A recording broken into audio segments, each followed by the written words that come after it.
c'est comme ça que Ruben, Gad restent là-bas.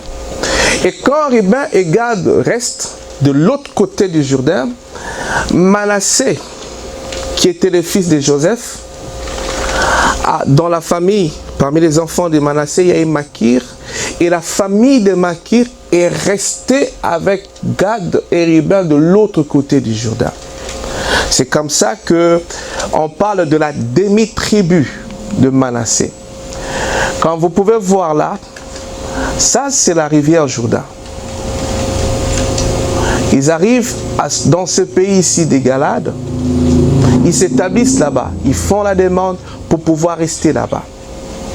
Et la demi-tribu de Manassé reste là-bas et ne voudrait pas traverser avec eux.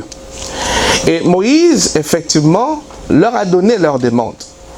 Au verset 32, il dit, « Nous passerons en armes devant l'Éternel au pays du Canaan, mais que nous possédions notre héritage de ce côté-ci du Jourdain. » 33, Moïse donna aux fils de Gad et aux fils de Ruben et à la moitié de la tribu de Manassé, fils de Joseph, le royaume de Sion, roi des Amoréens, le royaume de Og, roi de Basan, les pays avec ses villes, avec les territoires des villes du pays tout alentour.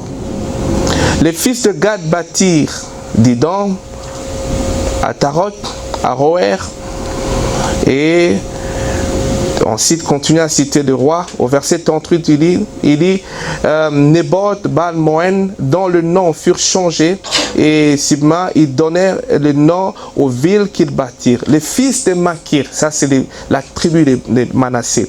Les fils de Makir, fils de Manassé, marchèrent contre Galade et s'en emparèrent et chassèrent les Amoréens qui y étaient. Alors, c'est comme ça que vous voyez ici, on a Manassé d'un côté et Manassé de l'autre côté. Une tribu ici, dans cette tribu, il y a une demi-tribu du côté est et demi-tribu du côté ouest. Alors, comme vous le savez, Joseph avait deux enfants. Il avait Ephraïm et il avait Manassé. Alors, quand il les amène chez son père pour que son père puisse le bénir, Jacob qui le prend, il croise le bras.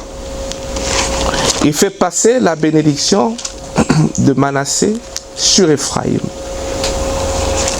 Joseph voit avec des plaisirs que son père a fait cela. Et il a dit à son père, non, papa, ne fais pas ça, parce que son père était vieux, il était aveugle. Et son père dit, non, c'est pas moi qui l'ai fait. C'est Dieu qui m'a poussé à le faire. Maintenant, vous retrouvez ça dans Genèse 48. Et Moïse dit, il est béni ce jour-là. Il dit, son père, Joseph dit à son père, pas ainsi mon père, car celui-ci est le premier, pose ta main droite sur sa tête. Son père refusa et dit, je le sais, mon fils, je le sais. Lui aussi deviendra un peuple, lui aussi sera grand, mais son frère cadet sera plus grand que lui, et sa postérité deviendra une multitude de nations. Il est béni en ce jour-là, et dit, c'est par toi qu'Israël bénira, en disant que Dieu te traite comme Ephraïm et comme Manassé. Et il mit Ephraïm au devant avant Manassé. Israël dit à Joseph, voici, je vais mourir.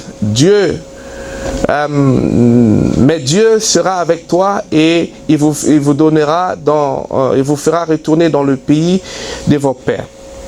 Je te donne de plus qu'à tes frères une part que je prise de la main des Amoréens avec mon épée et avec mon arc.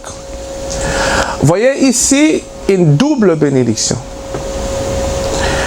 Joseph a été béni avec ses frères, selon les bénédictions qui sont suivies dans Genèse 49. Tous ont été bénis. Mais son père dit ici, quand il bénissait Ephraïm et Manassé, qui lui donne à lui une autre portion supérieure. Donc Joseph reçoit deux bénédictions, celle de frère et puis celle de son père.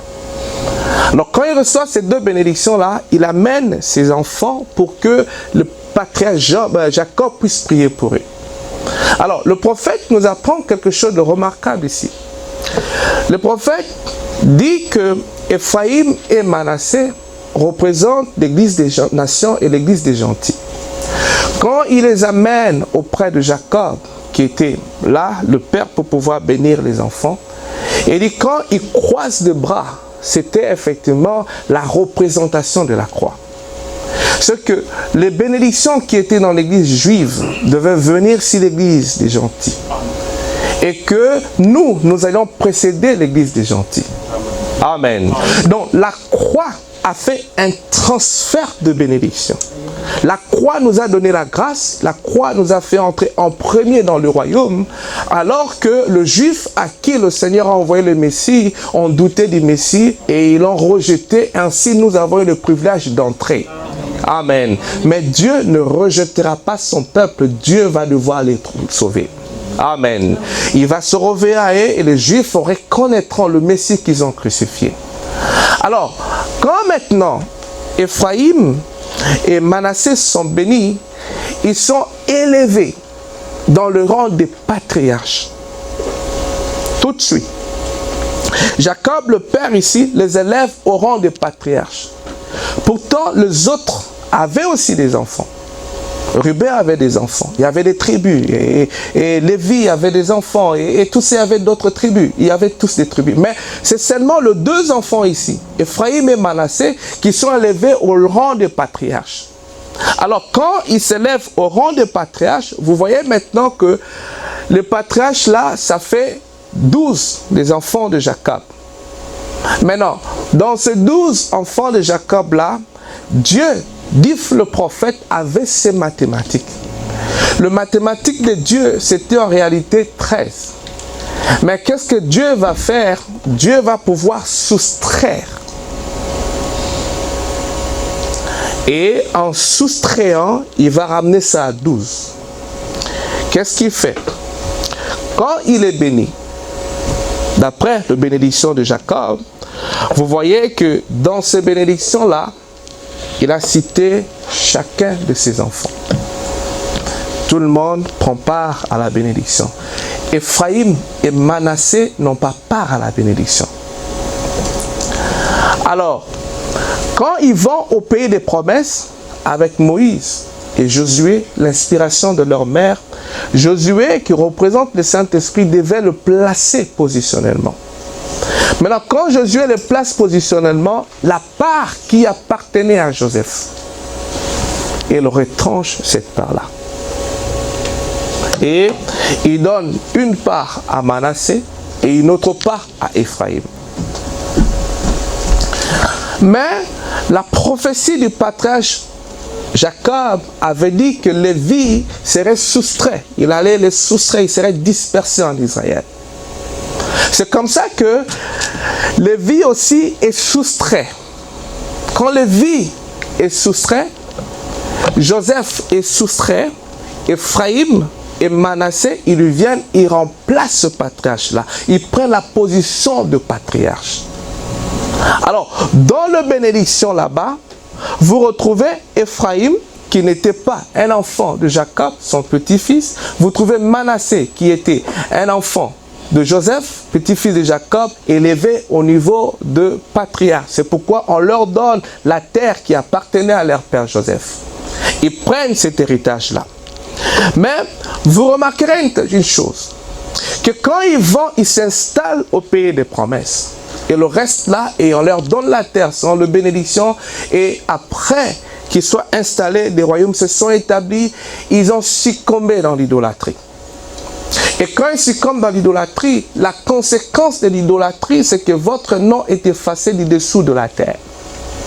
Alors, c'est comme ça que, si vous prenez Nombre chapitre 10, vous allez voir une chose remarquable là-bas. Que dans la numérologie là-bas, Joseph et Lévi ne sont pas là. Dans Nombre chapitre 10, si vous voulez prendre ça, verset 11 jusqu'à 28, on n'aura pas le temps de lire ça. Si vous avez le temps, lisez ça à la maison. Alors, mais si vous allez dans Apocalypse,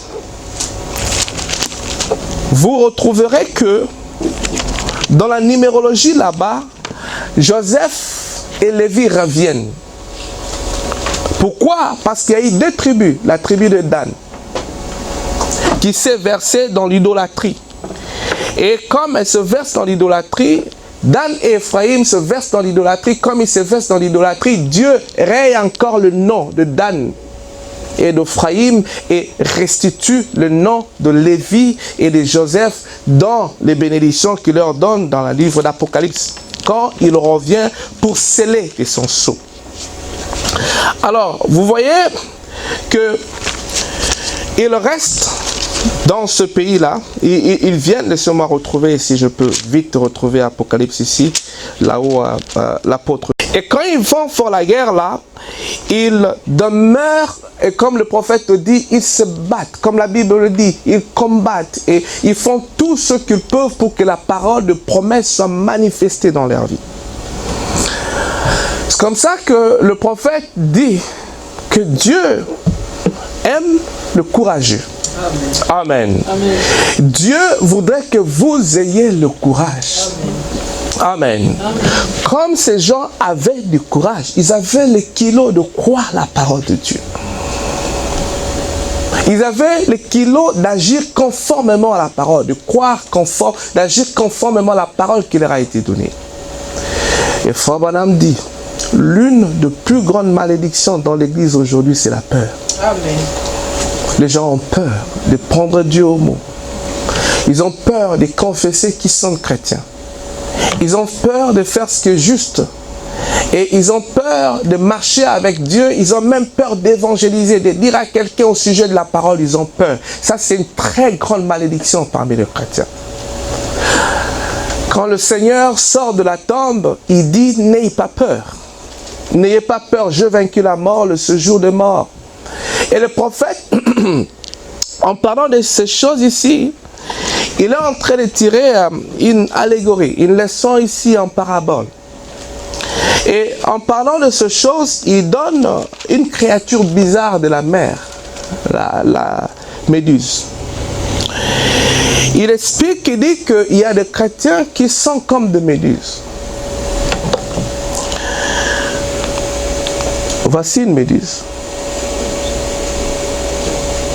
Donc, c'est une créature qui vit dans l'eau et qui n'a pas de cœur, qui n'a pas de cerveau, qui n'a pas d'estomac et qui n'a pas de forme. Emporté par n'importe quelle sorte de vent. Ça n'a pas de squelette. C'est comme ça. C'est tellement frappé par le courant et ça part à tout vent. Qui passe à toute vague, ça part. Et le prophète tire une analogie pour dire qu'il y a des chrétiens qui sont comme des méduses. Et il dit que Dieu n'aime pas que vous soyez comme des méduses. J'attends pas un amen. Amen. Non. Parce qu'il dit le méduse n'a pas de squelette. Et quand vous n'avez pas de squelette, vous n'avez pas de forme. Si vous vous tenez debout, c'est parce que vous avez des os. Et le prophète dit, beaucoup de chrétiens pensent agir de cette façon-là. Mais Dieu voudrait que vous preniez position. Vous teniez pour sa parole. C'est la raison pour laquelle ces enfants d'Israël devaient faire la guerre et prendre possession de cette terre-là et défendre leur terre selon que Dieu leur a donné. Ça demandait de la force, ça demandait de courage, ça demandait de la bravoure. Et le prophète dit, Dieu aime la bravoure, il aime des hommes braves. Amen. Il aime que vous soyez braves vis-à-vis de ses promesses. Il aime que vous soyez braves vis-à-vis de sa parole. Quand il vous donne sa parole, il s'attend à ce que vous soyez braves, que vous la croyez. Et que vous résistez quand le diable vous donne des coups, que vous puissiez résister. Ça, c'est ce que Dieu voudrait de vous. vous. Amen. Amen. Il n'a jamais représenté ses enfants.